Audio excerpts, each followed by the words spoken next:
അങ്കമാലിയിൽ കോളേജ് വിദ്യാർത്ഥിനി ജാസ്ലിയ വാഹനമിടിച്ച് മരിച്ച കേസിൽ വാഹനമോടിച്ച ഡോക്ടർ സിറിയക് ഇപ്പോൾ പിടിയിലായിരിക്കുന്നു. സിറിയക് പി ജോർജ് പോലീസ് കസ്റ്റഡിയിൽ എന്ന വിവരമാണ്. വാഗമൺ പോലീസാണ് പ്രതിയെ കസ്റ്റഡിയിലെടുത്തത്. നേരത്തെ ഇയാളുടെ പിതാവ് ജോർജ് മാത്യുവിനെ പോലീസ് അറസ്റ്റ് ചെയ്തിരുന്നു. ഇയാളെ ഒളിയിൽ പോകാൻ സഹായിച്ചതിനായിരുന്നു അറസ്റ്റ്. പിന്നാലെ തന്നെ വാഗമൺ പോലീസിന്റെ കസ്റ്റഡിയിൽ വന്നിരിക്കുകയാണ് ഡോക്ടർ സിറിയക്.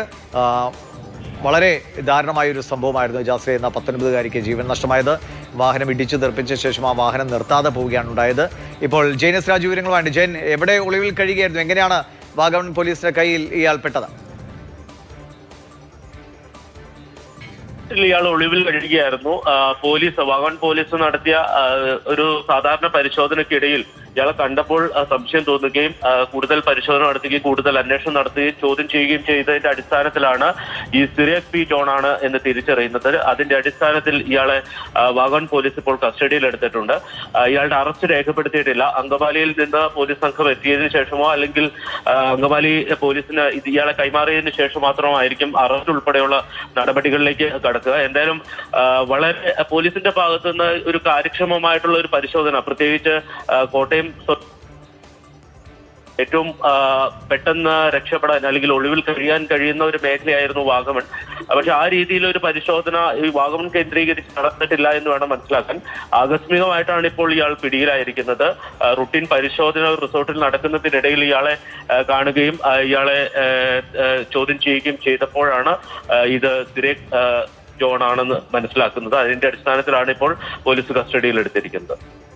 ഈ അങ്ങനെ ഒരു റിസോർട്ടിലാണെങ്കിൽ ഇയാളുടെ യഥാർത്ഥ ആധാർ കാർഡ് അടക്കമുള്ളതൊക്കെ വെച്ചായിരിക്കുമല്ലോ അയാൾ അവിടെ റൂമൊക്കെ എടുത്തിട്ടുണ്ടാവുക. അപ്പോൾ ഈ റിസോർട്ടുകാരൊന്നും വിവരങ്ങളൊന്നും പോലീസിനെ പങ്കുവച്ചിരുന്നില്ലേ? അത് നമുക്ക് കൂടുതൽ പരിശോധനയ്ക്ക് ശേഷം മാത്രമേ ആ കാര്യം പറയാൻ പറ്റുള്ളൂ. കാരണം മറ്റാരുടെയെങ്കിലും പേരിൽ അല്ലെങ്കിൽ എടുത്തു കൊടുത്ത റൂമാണോ എന്നൊക്കെ അടക്കമുള്ള കാര്യങ്ങൾ പരിശോധിക്കേണ്ടതാണ്. പക്ഷെ ഇയാളെ ഹോട്ടൽ ജീവനക്കാർ തിരിച്ചറിഞ്ഞില്ലേ എന്നതടക്കമുള്ള കാര്യങ്ങളുണ്ട്. അത് പക്ഷെ വരും മണിക്കൂറുകളിൽ പോലീസിന്റെ അന്വേഷണത്തിൽ നിന്ന് മാത്രമേ വ്യക്തമാകൂ. കാരണം ഇതൊരു പ്രധാനപ്പെട്ട വാർത്തയായിരുന്നു. മാധ്യമങ്ങളിലൂടെ അടക്കം ഇയാളുടെ ചിത്രങ്ങൾ അടക്കം കാര്യമായി തന്നെ ജനങ്ങളിലേക്ക് എത്തിച്ചതാണ്. എന്നിട്ടും എന്തുകൊണ്ട് ഇയാളെ തിരിച്ചറിഞ്ഞില്ല എന്നതടക്കമുള്ള കാര്യങ്ങൾ തീർച്ചയായിട്ടും ഉണ്ട്.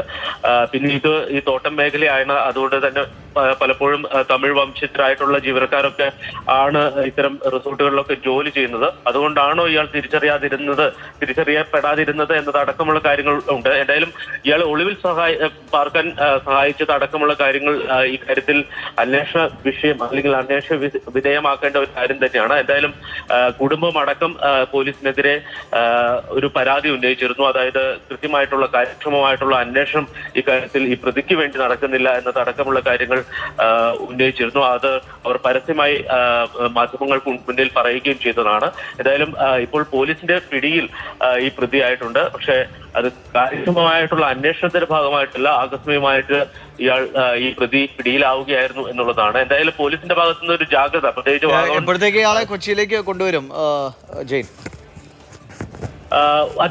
അധികം വൈകാതെ തന്നെ ഇയാൾ അങ്കമാലി പോലീസിന് കൈമാറും എന്നുള്ളതാണ് അറിയിച്ചിരിക്കുന്നത്. ഇപ്പോൾ വാഗമൺ പോലീസ് സ്റ്റേഷനിലാണ് ഇയാൾ ഉള്ളത്. വാഗമൺ പോലീസ് സ്റ്റേഷനിലുള്ള പ്രതിയെ ഒരുപക്ഷെ ഇവിടെ നിന്ന് പോലീസിന്റെ വാഹനത്തിൽ തന്നെ അങ്കമാലിയിലേക്ക് കൊണ്ടുപോകാൻ സാധ്യതയുണ്ട്. കാരണം അങ്കമാലിയിൽ നിന്ന് പോലീസ് ഉദ്യോഗസ്ഥർ ഇങ്ങോട്ടേക്ക് എത്തുമ്പോൾ തീർച്ചയായിട്ടും കാലതാമസം ഉണ്ടാവും.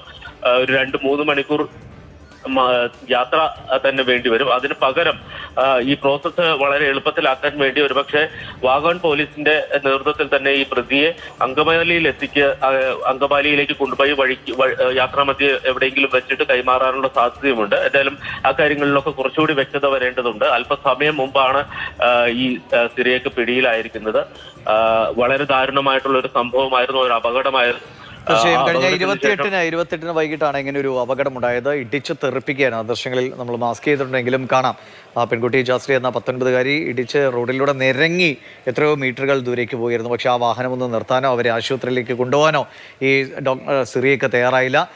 പിന്നീട് 2-3 ദിവസങ്ങൾക്കിപ്പുറം ജാസ്ലിയയുടെ മസ്തിഷ്ക മരണം സ്ഥിരീകരിക്കപ്പെടുകയായിരുന്നു. ജാസ്ലിയയുടെ അവയവങ്ങൾ ദാനം ചെയ്യാൻ ആ കുടുംബം തയ്യാറായി. പക്ഷെ അപ്പോഴും ഈ വാഹനം ഓടിച്ച ആളെ വാഹനം പെട്ടെന്ന് കസ്റ്റഡിയിലെടുത്തു. പക്ഷെ വാഹനം ഓടിച്ച ആളെ പിടികൂടാൻ പോലീസിന് കഴിഞ്ഞിരുന്നില്ല. അതിനെതിരെ വ്യാപകമായ പ്രതിഷേധം ജാസ്ലിയുടെ കൂട്ടുകാരുടെ ഭാഗത്തുനിന്നുണ്ടായി. ഇന്നലെ ജാസ്ലിയുടെ കുടുംബം തന്നെ പോലീസിൻ്റെ ഭാഗത്തുനിന്നുള്ള ഒരു ഉദാസീനമായ നടപടി എന്ന നിലയ്ക്ക് വിമർശനങ്ങളുമായി വന്നു. സാധാരണക്കാരൻ്റെ ഒരു കുഞ്ഞിന് അവളുടെ സ്വപ്നങ്ങൾക്ക് ഇത്രേ വിലയുള്ളൂ ഇവിടെ എന്നാണ് ജാസ്ലിയുടെ അമ്മ ചോദിച്ചത്. അത്രയും തങ്ങളുടെ ഏറ്റവും പ്രിയപ്പെട്ട തങ്ങളുടെ സ്വപ്നമായ ആ കുഞ്ഞിൻ്റെ മരണം നടന്നത് ആ ഒരു ഘട്ടത്തിലും അവയവദാനത്തിന് തയ്യാറായ ഒരു കുടുംബമാണ്. പക്ഷേ പ്രതിയെ പിടികൂടാൻ വൈകിയത് വലിയ പ്രതിഷേധത്തിനിടയാക്കി. എന്നാൽ വാഗമണിൽ നിന്ന് ഡോക്ടർ സിറിയക്ക് ഇപ്പോൾ കസ്റ്റഡിയിലായിരിക്കുകയാണ്.